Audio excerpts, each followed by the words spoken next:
మాజీ సీఎం జగన్ ఇవాళ శ్రీకాకుళం జిల్లాలో పర్యటించబోతున్నారు. మాజీ మంత్రి అప్పల్ రాజుతో జైల్లో ములాఖాత్ అయ్యేందుకు సిక్కోలుకు వెళ్తున్నారు జగన్. ఈ పర్యటనలో రాజకీయ వర్గాల్లో ఆసక్తి నెలకొంది. అయితే ఈ పర్యటనతో జగన్ సమాజానికి ఏం మెసేజ్ ఇవ్వాలనుకుంటున్నారంటూ కామెంట్ చేశారు సీఎం చంద్రబాబు.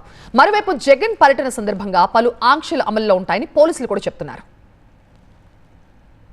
ఇటీవలే అరెస్ట్ అయి జైల్లో ఉన్న మాజీ మంత్రి సీదిరి అప్పల్ రాజుతో ములాఖాత్ అయ్యేందుకు మాజీ సీఎం జగన్ ఇవాళ శ్రీకాకుళంలో పర్యటించనున్నారు. ఈ నేపథ్యంలో పలు ఆంక్షలు అమల్లో ఉంటాయని శ్రీకాకుళం ఎస్పీ మహేశ్వర్ రెడ్డి తెలిపారు. జైలు దగ్గర ములాఖాత్ కార్యక్రమం వరకు మాత్రమే అనుమతి ఇచ్చినట్టుగా ఆయన తెలిపారు. ర్యాలీలు, భారీ జన సమీకరణలకు ఎలాంటి అనుమతి ఇవ్వలేదని స్పష్టం చేశారు. గతంలో జరిగిన క్రౌడ్ గ్యాదరింగ్ ఘటనలో ప్రధాని నరేంద్ర మోదీ పర్యటన నేపథ్యంలో భద్రతాపరమైన అంశాలు, శాంతి భద్రతల దృష్ట్యా ఈ నిర్ణయం తీసుకున్నట్టుగా వెల్లడించారు. నిబంధనలను ఎవరైనా ఉల్లంఘిస్తే చట్టపరమైన చర్యలు తప్పవని హెచ్చరించారు. ఎక్స్-సీఎం గారు శ్రీకాకుళం వచ్చి జైల్లో వాళ్ళు ములాఖాత్ అవ్వడం వరకు మనం పర్మిషన్ ఇవ్వడం జరుగుతుంది.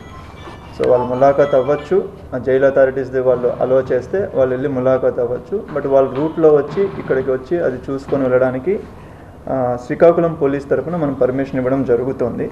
బట్ ఎక్కడైనా కానీ ఒక ర్యాలీ లాగా కానీ లేదంటే ఒక క్రౌడ్ గ్యాదరింగ్ చేసి ఒక పబ్లిక్ మీటింగ్ లాగా కానీ దానికి దేనికి వీళ్ళు పర్మిషన్ అప్లై చేయలేదు. మనం కూడా ఎక్కడ ఇవ్వడం లేదు. వాళ్ళు ఇక్కడికి విజిట్ చేసుకోవచ్చు, రెగ్యులర్గా ఎలాగైతే అందరూ వెళ్ళి కలుస్తున్నారో అలా కలిసి వాళ్ళు తిరిగి వెళ్ళొచ్చు. మరోవైపు జగన్ పర్యటనపై సీఎం చంద్రబాబు విమర్శలు గుప్పించారు. పార్టీ నేతలతో సమావేశమైన చంద్రబాబు వైసీపీ నేతలకు చట్టాలంటే గౌరవం లేదన్నారు. గొర్రెల కాపరి చనిపోతే సాక్ష్యాలు తారుమారు చేసి ఇంకొకరి జీవితాన్ని బలి చేద్దామనుకున్న వారిని పరామర్శించడం ద్వారా సమాజానికి ఏం మెసేజ్ ఇస్తారంటూ పరోక్షంగా జగన్ ను ఉద్దేశించి ఆయన కమెంట్ చేశారు. గతంలో కారు చక్రాల కింద వ్యక్తి నలిగిపోతే కనీసం అతన్ని ఆసుపత్రికి తీసుకువెళ్దామనే మానవత్వం కూడా వైసీపీ అధినేతకు లేదని ఆరోపించారు. ఇవాళ మధ్యాహ్నం 2 గంటలకు శ్రీకాకుళం అంపోలు జిల్లా జైలుకు చేరుకోనున్న జగన్ 3 గంటల వరకు అక్కడే గడపనున్నారు. మధ్యాహ్నం 3 గంటలకు శ్రీకాకుళం నుంచి విశాఖకు పయనమవుతారు. విశాఖ నుంచి నేరుగా జగన్ బెంగళూరు వెళ్లనున్నారు. జగన్ కు జెడ్ ప్లస్ భద్రత ఉన్న నేపథ్యంలో పోలీసులు ప్రత్యేక చర్యలు చేపట్టారు. విశాఖ శ్రీకాకుళం మార్గంలో భద్రత, ట్రాఫిక్ ఏర్పాట్లపై దృష్టి పెట్టారు.